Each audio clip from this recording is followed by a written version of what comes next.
umumnya orang kalau sudah ziarah ke kubur-kubur keramat itu Allahnya kelupaan.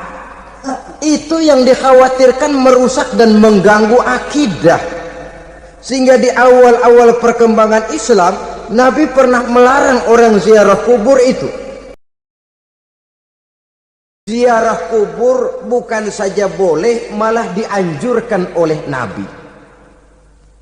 Tetapi ziarah kubur yang dianjurkan oleh Nabi itu dengan tujuan pertama, agar orang ingat kepada mati. Kafa bil mauti wa'izah, kata Nabi.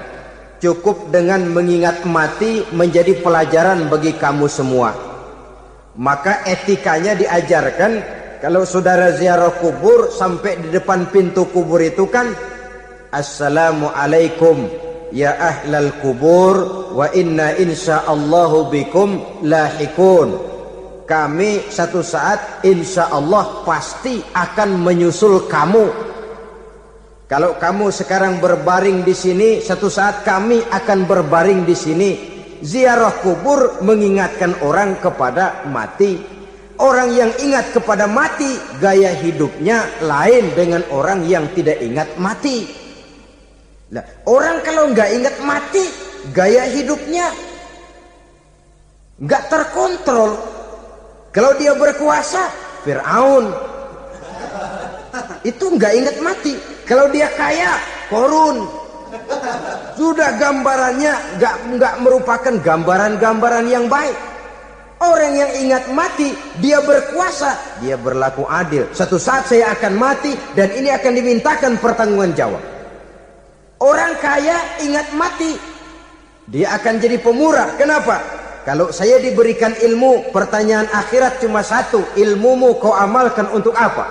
Kalau saya diberikan umur panjang, pertanyaan akhirat cuma satu, umurmu kau habiskan di mana?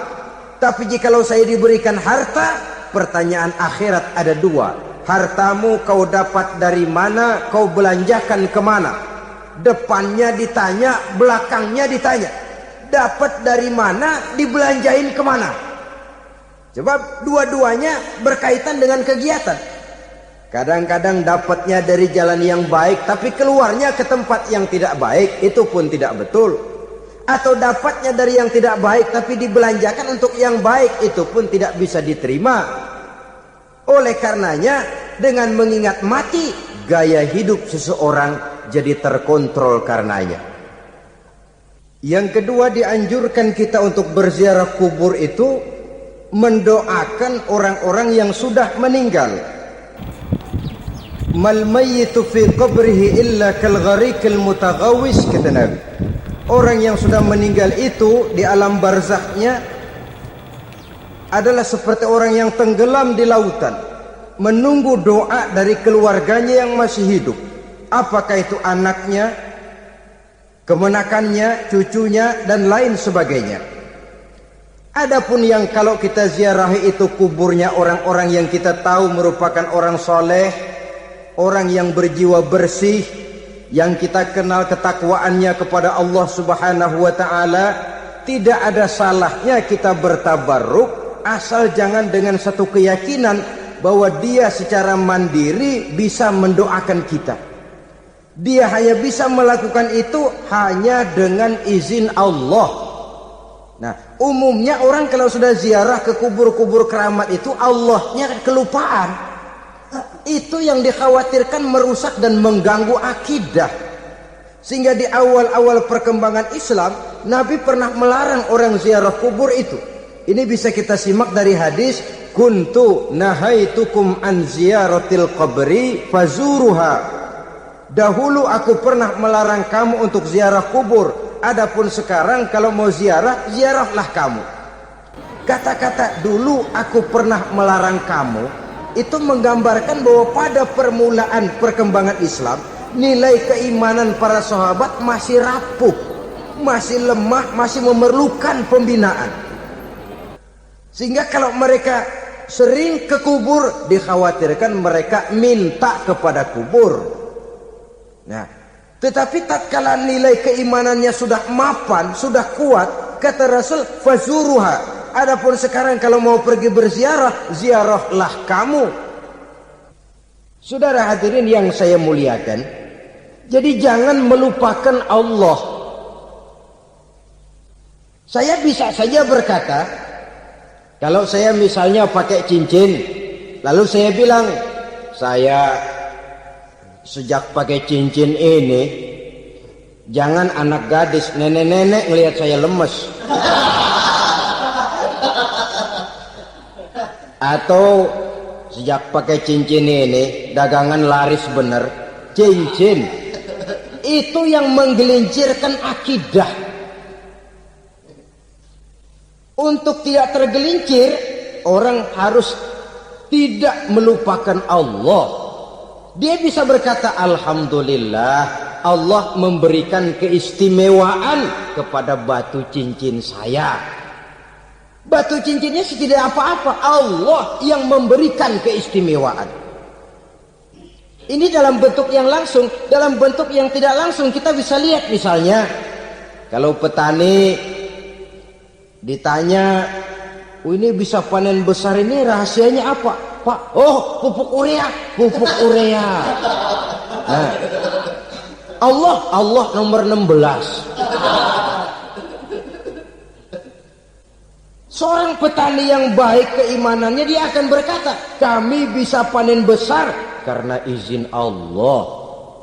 Lah, kalau pupuknya mah pakai pupuk urea, izin Allahnya dulu, baru kemudian pupuknya nyusul. Jadi sebenarnya bukan cuma pergi ke dukun yang bisa merusak keimanan, pergi ke dokter juga bisa loh merusak keimanan.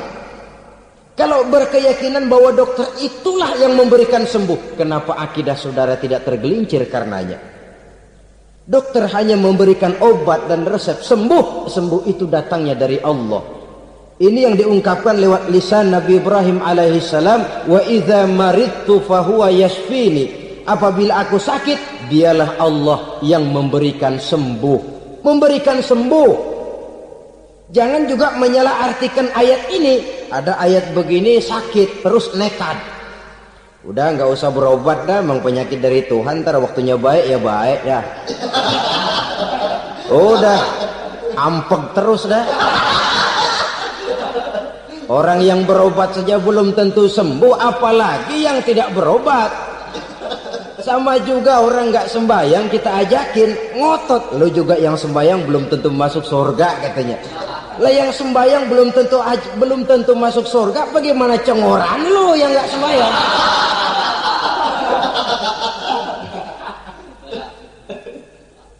Saudara hadirin yang saya muliakan, kaum muslimin yang berbahagia. Jadi dengan demikian, maka jangan menghilangkan Allah. Kita, ajaran pokok dalam Islam adalah ajaran tentang tauhid. Nah, tauhid ini menyangkut mengesahkan Allah, baik di dalam zatnya, baik di dalam sifatnya, baik di dalam perbuatannya, baik di dalam beribadah kepadanya. Tauhid dalam ibadah itu ada. Tauhid dalam zat artinya zat Allah itu tidak tersusun, tidak terdiri dari bagian-bagian yang bisa dipecah-pecah. Ya seperti kita ini kan ada kepala, ada kaki, ada tangan.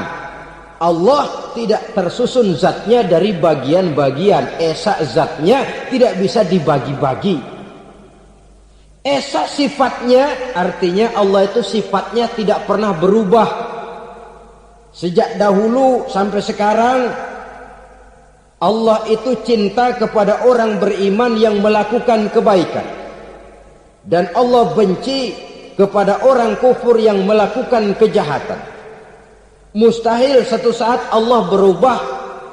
Orang kufur yang berbuat kejahatan didemenin, orang mukmin yang berbuat kebaikan dikeselin. Misalnya tahun 2000 Tuhan giliran jengkel sama orang mukmin. Itu mustahil, dia esa di dalam sifatnya. Lain dengan sifat kita manusia. Sifat kita ini kan relatif. Ada saatnya kita senang, lain saat yang kita senang betul kita caci maki.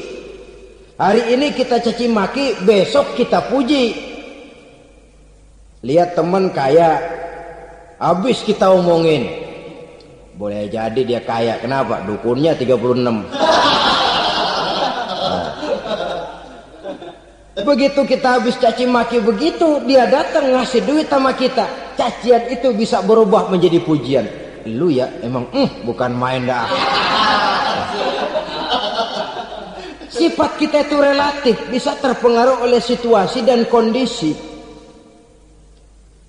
Saudara hadirin yang saya hormati, kaum muslimin yang berbahagia, Allah juga esa di dalam perbuatannya. Artinya di dalam menciptakan apapun yang akan diciptakan oleh Allah, di dalam melakukan apapun yang akan dilakukan oleh Allah, tidak terikat kepada faktor lain, tidak memerlukan bantuan lain.